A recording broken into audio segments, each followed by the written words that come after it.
পাগল মৌলবী এ তো জঘন্য কথা বলে ফেলছে যে আল্লাহ যেভাবে নবী রসুল নির্বাচন করতেন ওইভাবে ইউনূসকে নির্বাচন করছেন। কাজী সাহেবের হুজুরের এই কাজটাকে আমরা অ্যাপ্রিশিয়েট করি, এভাবেই হওয়া উচিত।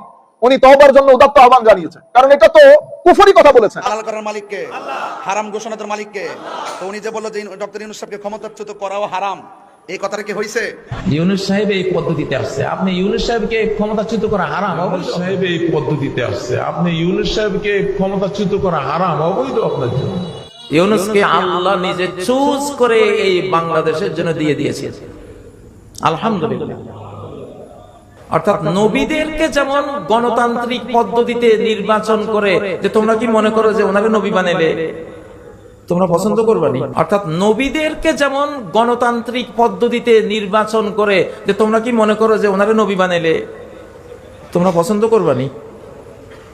তাহলে ভোট দাও। তাহলে আল্লাহ কি নবী 1,24,000 নবী কি গণতান্ত্রিক পদ্ধতিতে ভোট বক্স দিয়া ভোট যে বেশি পাইছে সে নবী, এই সিস্টেমে কোনো নবী হয়েছে?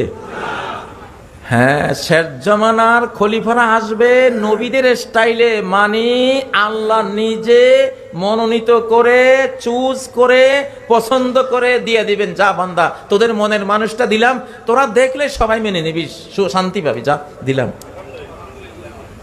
ইউনূস সাহেব এভাবে আসছে না, এভাবে আসছে না। নির্ধারণ, নির্বাচন না, এটা নির্ধারণ। মিনহাজুন নবুওয়া হইল আল্লাহ চুজ করে দিবেন। ডক্টর ইউনূস আসছে মনোনীত হয়ে, আসার এখন দরকার নাই, আল্লাহ মনোনীত করে বসে দিছে, আমরা ওনারে ভোট দিয়ে দিছি, সবাই মনের সমর্থন দিয়ে দিছি সবাই। আল্লাহু আকবার। নির্বাচনের বাবা হয়ে গেছে, ঠিক না? নির্বাচন এটা আসমানেরটা হয়েছে, আসমানের মনোনয়ন আর জমিনের কি সমর্থন, আসমানের মনোনয়ন আর জমিনের সমর্থন, এই দুইটা মিলে খেলাফতেরটা হয়, নবুয়তিটা হয়। সব নবীরাই আল্লাহর মনোনীত ছিলেন, কারোকে কোন নবী ভোট দিয়ে নবী হন নাই, কোন নবী ভোট দিয়া নবী হন নাই। না, আমার খুব ভালো লেগেছে উনি তওবার জন্য আহ্বান জানিয়েছেন, 3 দিন সময় দিয়েছেন। আপনারা এগুলা কেন বলেন? কিসের নবী? আমার নবী আখেরি নবী।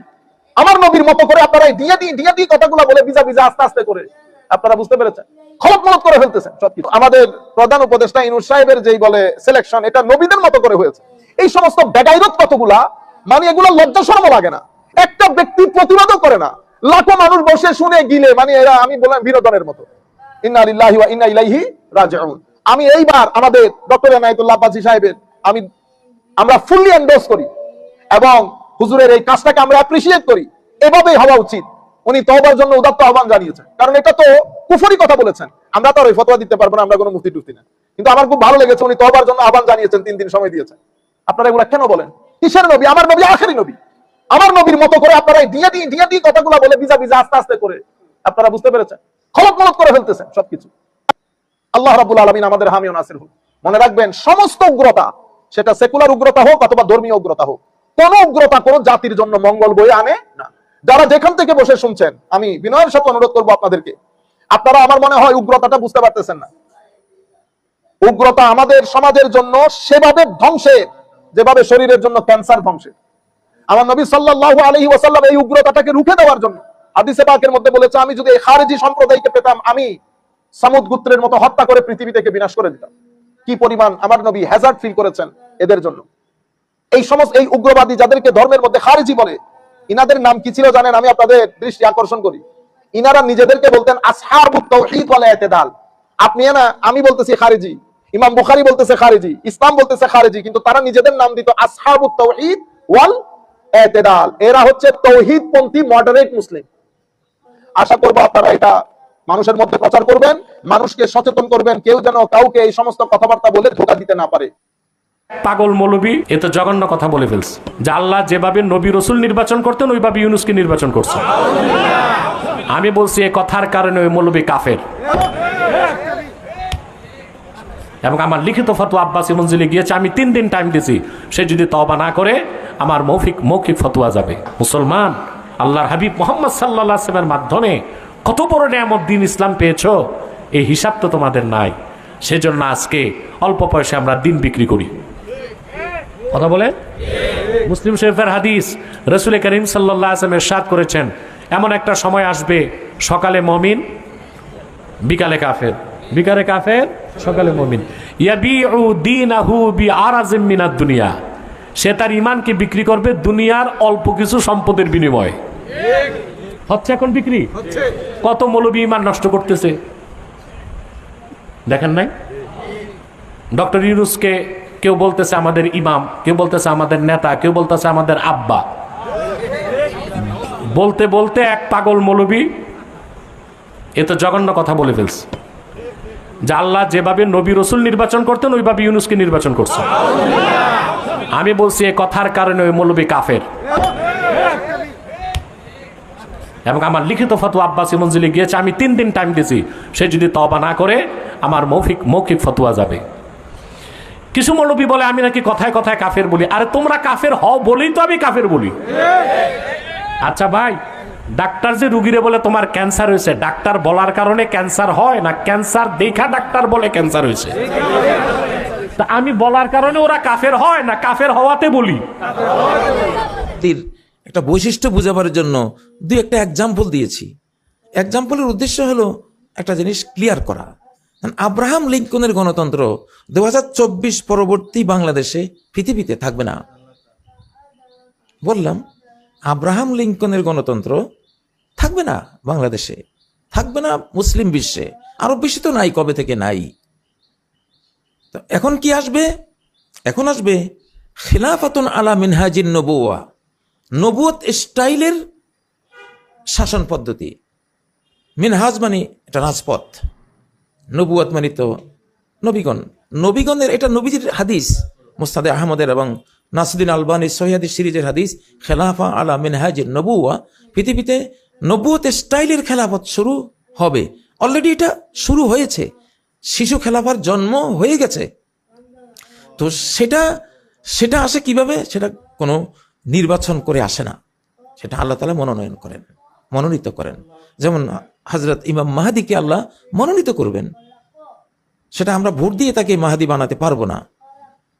উনি আল্লাহর মনোনীত হয়ে তিনি ইমাম মাহদি হবেন। আচ্ছা, হযরত ঈসা আলাইহিস সালাম আসবেন, প্রায় 45 বছর বিশ্ব শাসন করবেন। ওনাকে কে ভোট দেবে? কেউ দেবে না, দেওয়ার কোনো প্রয়োজন নেই। উনি সরাসরি ফেরেশতার কাঁধে ভর করে সিরিয়ার যে সাদা মিনারাওয়ালা মসজিদ সেখানে নামবেন। ইমাম মাহদি বলবেন আপনি সালাত পড়ান। উনি বলেন না, এটা তোমরা এই উম্মতের বৈশিষ্ট্য হলো তোমরা একে অপরের ইমাম হও, আপনি ইমামত করেন। তিনি ইমামত করবেন, পরে ইমাম মাহদির পক্ষ থেকে তাকে খেলাফত বুঝিয়ে দেওয়া হবে, তিনি খলিফা। বাস মনোনয়ন।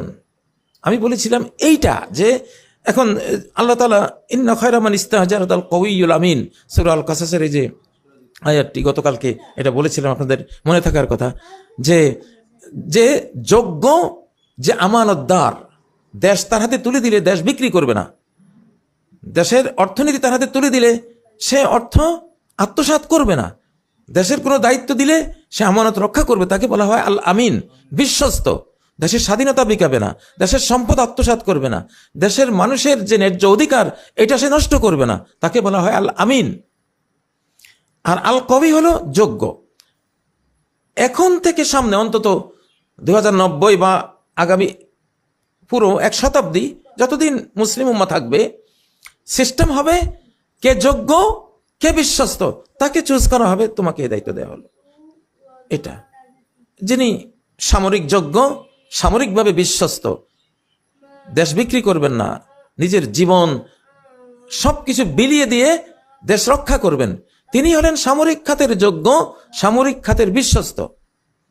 আচ্ছা, যিনি অর্থনীতির ক্ষেত্রে বুঝেন ভালো অর্থনীতি, আবার তিনি আমানতদার, 1 পয়সাও তিনি নষ্ট করবেন না, তিনি অর্থনীতির আল কওয়িয়ুল আমিন, যোগ্য বিশ্বস্ত, তাকে চুজ করবেন আল্লাহ তাআলা, মানুষকে দিয়ে চুজ করাবেন, তাকে ওই দায়িত্বে বসিয়ে দেওয়া হবে। যিনি শিক্ষা খাতের যোগ্য বিশ্বস্ত, তাকে শিক্ষা খাতে বসিয়ে দেওয়া হবে। আমি এই কথাটা বুঝাবার জন্য বলেছিলাম যে এখন আপনারা ভোট দিবেন, আর ভোটে চরিত্র নাই, তার কোনো আমানতদারি নেই, তার কোনো যোগ্যতা নাই, সে একটা দলীয় ব্যানার ব্যবহার করে সে ক্ষমতা আসবে, এই সিস্টেমটা নাই হয়ে গেছে। ইনশাল্লাহ এই যে কথাগুলো বলছি প্রত্যেকটা কথা সামনে প্রমাণিত পাবেন আপনারা। আমি বলার কারণ এটা হবে না, আল্লাহ এটা করবেন। 2 কেজি চিয়া সিড মাত্র 950 টাকা, সারা বাংলাদেশে ডেলিভারি চার্জ একদম ফ্রি। নিয়মিত চিয়া সিড খেলে গ্যাস্ট্রিক, কোষ্ঠকাঠিন্য, বুক জ্বালা পড়া এগুলো প্রশমিত হয়। নিস্তেজ হয়ে যায়, এগুলো দূর হয়ে যায়।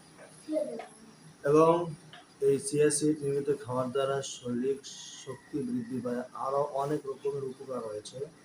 তো এটি যাদের প্রয়োজন অর্ডার করুন, স্ক্রিনে দেওয়া নাম্বারে যোগাযোগ করুন। সারা বাংলাদেশে ডেলিভারি চার্জ দেওয়া হয় মাত্র 2 কেজি 950 টাকা।